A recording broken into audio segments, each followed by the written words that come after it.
ሰላም ሰላም ከመይ ሓዲርካቱም ኣሕዋተይ ቤተሰበይ ልኾንኩም ኣሕዋትና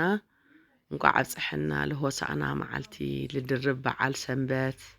መድህን ዓለም ለሰንበት ለሆሳእና ደስ ልብል በዓል በቃ ዓብይ ኣውደ ዓመት ማለት ከምዚ ማለት እዩ ጽቡቕ ኾነልና እዩ በቃ ጀሚርናዮ እኒና ብርሃን ደስ ልብል እዩ ረእይዎ ቤተክርስትያን ከይድና ምስ ደቀይ ምስ ኣሜነይ ከይድና ቤተክርስትያን ስዒምና ጸሊና ተመሊስና ልገዛና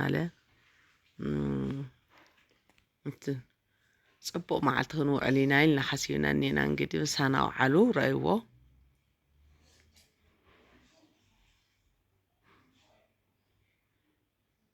ገዛና ኣቲና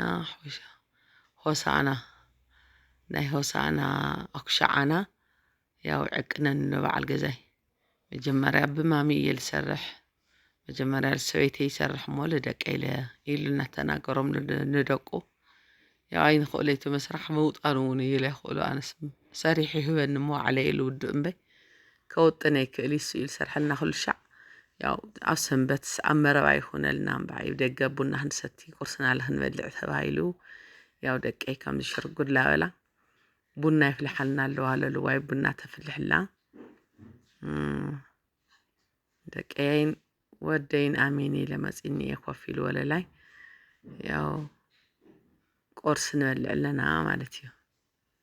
ቁርስ ንበልዕ እንጀራ ፍትፍት ፈትሽታትና ችጅዋይ ጽቡቕ ዝኾነ ፍትፍት ጥዑም በሊዕና ቡናና ሰቲና ክንውዕል ደሊና ማለት እዩ ከምዚኣ ጌርና ሰንበት ሰንበት ተምሲልና እኒና እንግዲህ ብንጉሆ ንሞላ ኢትዮጵያውያን ኩልኹም ለዚ ለብቅዕና ምስጋና ይጉደል ፈጣሪ ኣምላክ ብሰላም ብጥዕና ክሕልወና እግዚአብሔር ላተማሕፀና ደሓን ደቐኒኹም ናበልና ምስ ኣሕዋትና ክንውዕል ኢልና ኢና ከምዚ ቀሪፅና እኒና ኣብ ውሽጢ ዓድን ኣብ ደገ ዘለኹም ኣሕዋትና ሰላም በረከት ጥዕና ለኣኻትኩም ንምነ ከምዚ ንኽትወቕዑ ምስ ቤተሰብኩም ምስ ደቁኹም ምስ ሓዳር ገይሩልኩም ሓዳር ጌርኩም ሓዳር ለለኩም ለምስ ደቁኹም ምስ ቤተሰብኩም ሰኣሜንኩም ኮይንኩም ሰኣሜንክን ኮይንክን ጽቡቕ ሰላም ዝኾነ ኣውደ ዓመት ክትሕልፋ ንምነየልክን ካብ ኩሉ ልዕቅብ ባኻትኩም ኢና ንጭነቕ ሕዚ ዓድለለና ጥዕና ሃበና ሰላም ሃበና ኢልና ንጽሊ በተለይና ካትኩም ግን ብጣዕሚ ጭንቂ እዩ እኒአና እና እግዚአብሔር ኣምላክ ምሳኻትኩም ይኹን እሱ የጽልለልኩም ፈጣሪ ኣምላክ እናበልና ኢና እንትንገብር ጸሎት ንገብር ለና ስቕልበልና ከይመስለኩም ጸልዩ ስኻትኩም ለኡ ኮይንኩም ፈጣሪ መጽሐልኩም ይወጽሐልኩም እዩ ኩሉ ነገር ክበጽሕ እዩ እግዚአብሔር ለኣመነ ወዲቕ ይወድቕን ብጣዕሚ ደስ ልብል ነገር እሱ እዩ እና ደስ ልብል በዓል ረእይዎ ሓፍተይ ለብዝኒያ ጎረቤተይ ንዕቡና ምስተይ ምሳና ኢለያ ኣብያትና ቁርሲ ምብላዕስ ጥዑም እየ እኒአክ ቆልዓኒ ክልሳ ኣለኹና ተገራገረት እና ደስ ልብል እዩ ኣውደ ዓመት ካብዚ ይጅምር ኣውደ ዓመት ማለት ማቅ ዓብይ ብርሃን ስኢሉ በዓል እዩ መርኣዩ ጽቡቕ መጀመርያ ሒዙ እና ደስ ልብል እዩ እኒአ ከምዚ ኢልኩም ምስ ጎረቤትኩም ዓድኹም ኣብ ገዛኹም ከቢርኩም ትበልዑ ትሰትዩ ይግበርኩም ኣምላኽ ተንሕና ንሪኦ ተንሕና ልጻሕናዮ ክትበጽሑ ለይበጽሕክን ክትበጽሓ ወሊድክን ዘሚትክን ሓዳር ልመስል ነገር የለይ ሓዳር ንመሰረት ንወዲ ሰብ መተኻኽኡ መብለጺኡ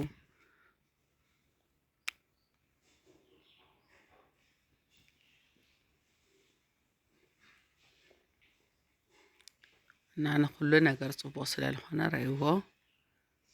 ቆንጆ ቡና እያስያትና ለልዋይ ጥዑም ናልና ቡናና ክንሰቲና ሕዚ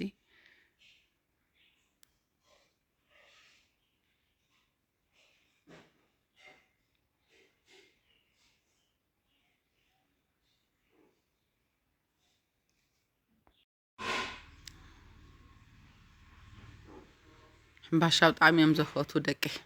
ባሻብኒ እዮም ዝብሉ ክልቲኦም መወዳት ብጣዕሚ እዮም ዝፈትው ሕምባሻ በተለይ ትንእሽተይ ኣማን ብኣማን ወዲ እንደርታ